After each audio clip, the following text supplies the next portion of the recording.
I gotta say, I think that I'm not saying Bill Gates himself came up with this idea or anything, but I think Bill Gates is kind of trying to be a peacock and show his feathers to Apple and say, hey, look, we can do the same stuff you're doing.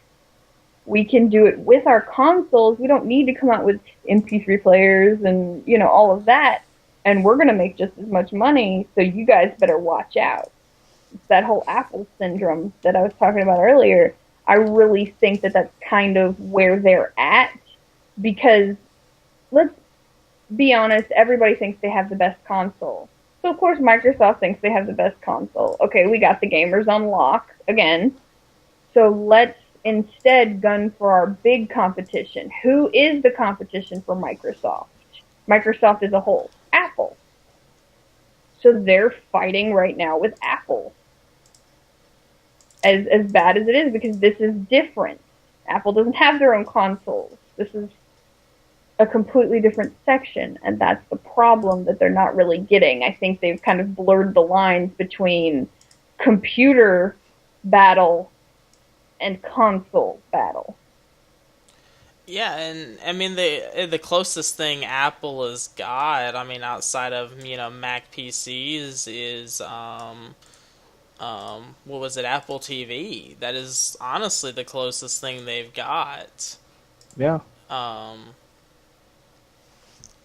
and it's not a gaming console.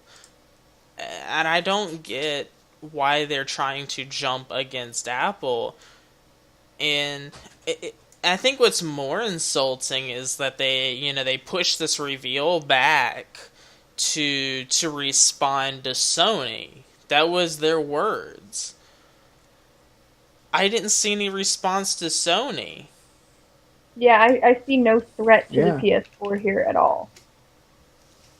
Yeah, Sony shows a bunch of games and stuff to gamers, and Microsoft wants to respond with television shows, NFL,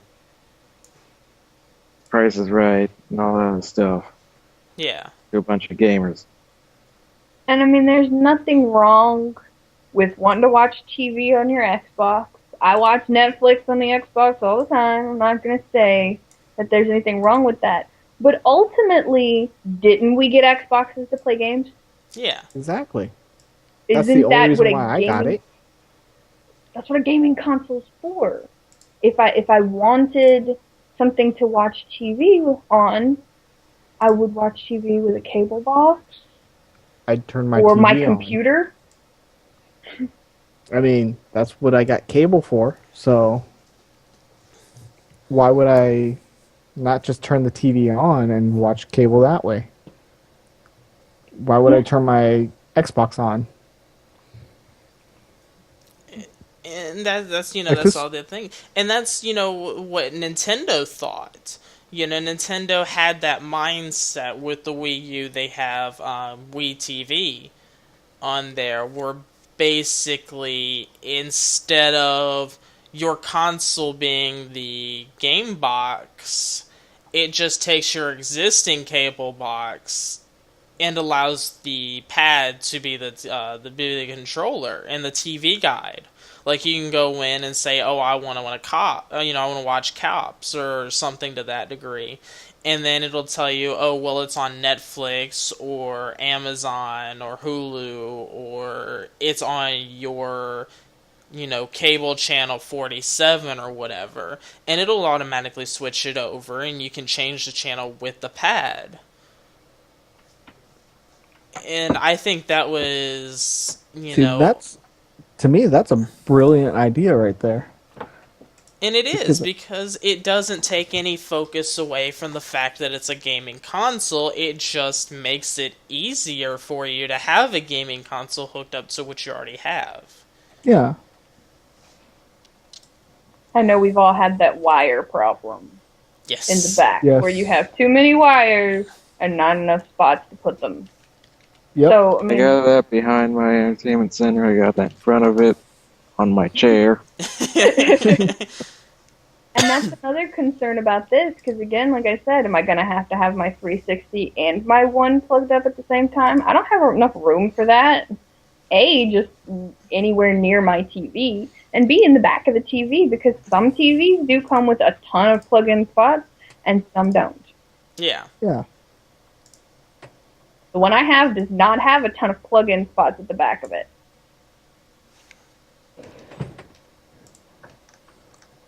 And, I mean, the games are looking nice, but, I mean, it's not that big of a jump as well.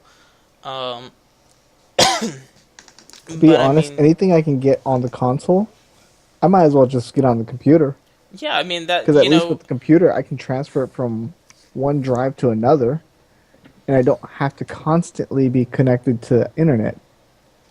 Yeah, that's also the other thing. Console wars have kind of evolved in a way. Back where you had Genesis and Super Nintendo, there was an actual reason to kind of put the two systems together, because there was different games on both systems. There was very few games that were on both platforms, and even then they played pretty much completely differently. Shadowrun is a big example of that.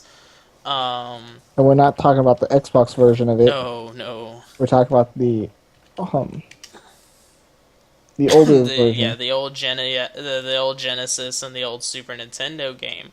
Both of which played completely differently. One was a isometric style shooter RPG in a way, and the other one was more of an action RPG. And they looked different. They had completely different art styles.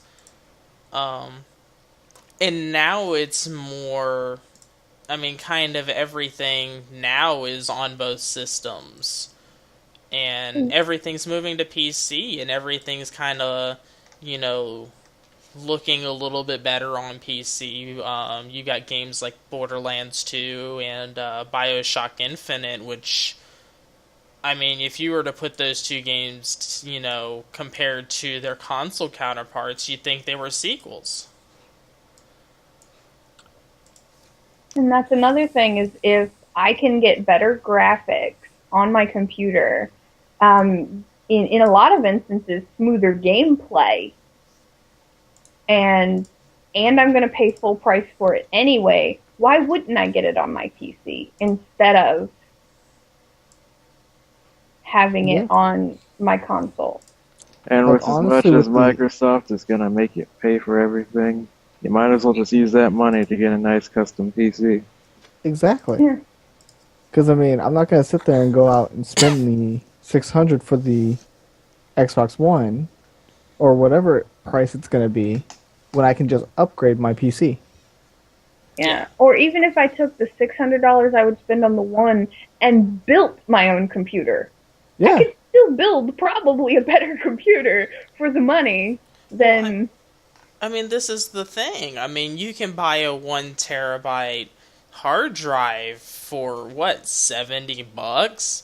You can buy a 2 terabyte for like $85, $90 if you find a really good deal.